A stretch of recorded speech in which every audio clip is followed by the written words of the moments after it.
Perkenalkan, kami dari kelompok 2, kami akan mempresentasikan hasil wawancara kami pada Madrasah Aliyah Hidayatus Sholihin dengan anggota kami. Yang pertama saya sendiri dengan nama Muhammad Isyadul Ibad dengan NIM 232080007 dan teman saya Siti Nur Fadila dengan NIM 2320806. Saya Lia Alia Malika dengan NIM 2380005. Beliau juga membuat beberapa pertanyaan untuk mengetahui feedback dari siswa.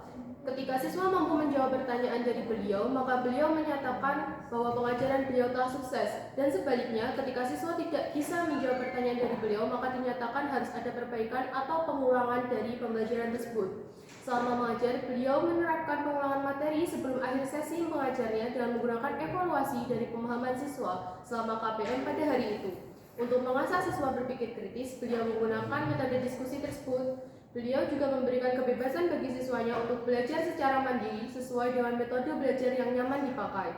Beliau juga memberikan reward dan punishment seperti memberikan teguran jika siswa salah dan memberikan pujian jika siswa berprestasi dan selalu memotivasi kepada siswanya.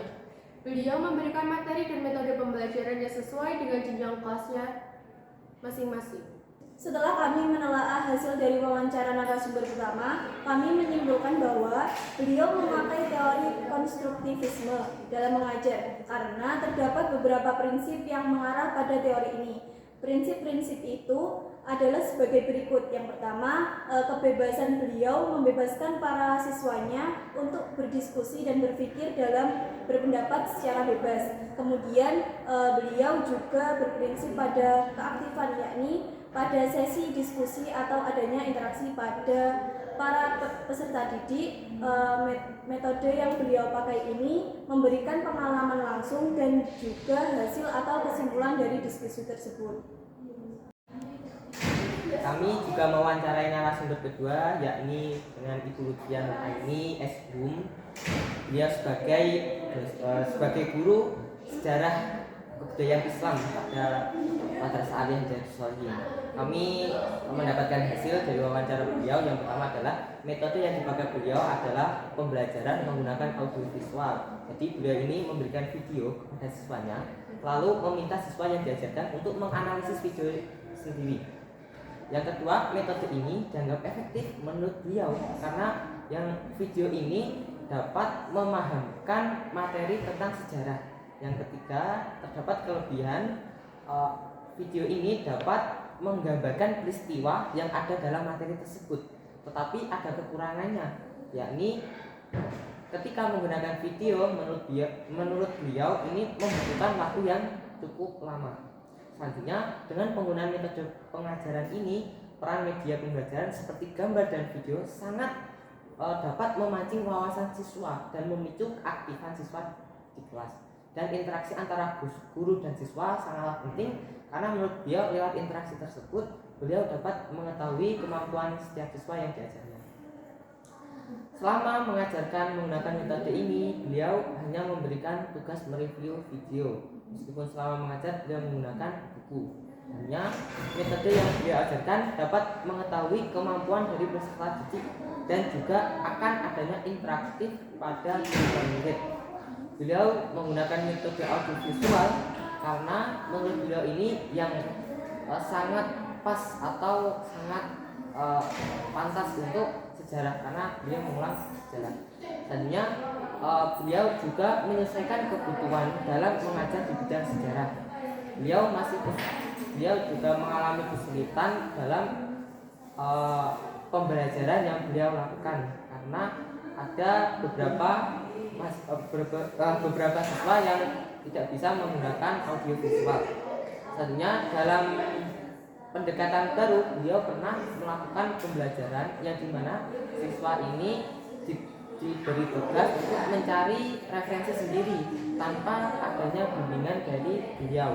Ternyata hasilnya sangatlah tidak memuaskan. Banyak siswa yang kurang memahami materi tersebut. Pembelajaran yang beliau lakukan ternyata belum melibatkan pihak orang tua siswa.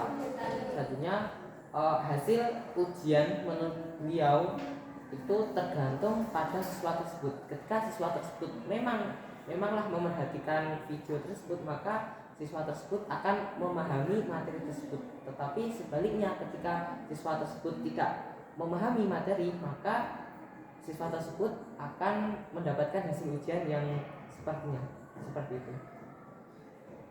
Selanjutnya, pembelajaran menggunakan audiovisual menurut beliau sudah cukup bisa dilakukan untuk materi sejarah, karena untuk sejarah harus ada penggambaran tentang peristiwa-peristiwa sejarah tersebut. Beliau juga menggunakan pengulangan materi pada siswa yang belum memahami materi, dan pada pembelajaran sejarah beliau tidak menekankan adanya hafalan. Pembelajaran yang beliau lakukan berpacu pada proses yang dimana siswa harus benar-benar paham. Jadi beliau menekankan siswa tersebut harus benar-benar paham. Kemudian untuk mengasah kemampuan berpikir siswa, beliau menggunakan tugas review video dan adanya pengulangan materi untuk membuat siswa lebih paham terkait materi yang diajarkan. Beliau memberikan materi kepada siswanya sesuai dengan jenjang usia siswa tersebut. Setelah kami menelaah hasil dari wawancara narasumber kedua, kami menyimpulkan bahwa beliau menerapkan prinsip dari teori konstruktivisme. Teori ini memandang pembelajaran sebagai proses konstruktif, di mana siswa secara aktif membangun pemahaman dan pengetahuan mereka sendiri melalui interaksi dengan lingkungan sekitar. Hal ini terlihat dari fokus pada analisis mandiri siswa serta penggunaan media visual yang membantu menghubungkan materi dengan realitas, sehingga siswa dapat mengeksplorasi dan memahami materi dengan lebih baik.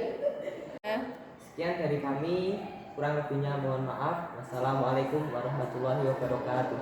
Waalaikumsalam.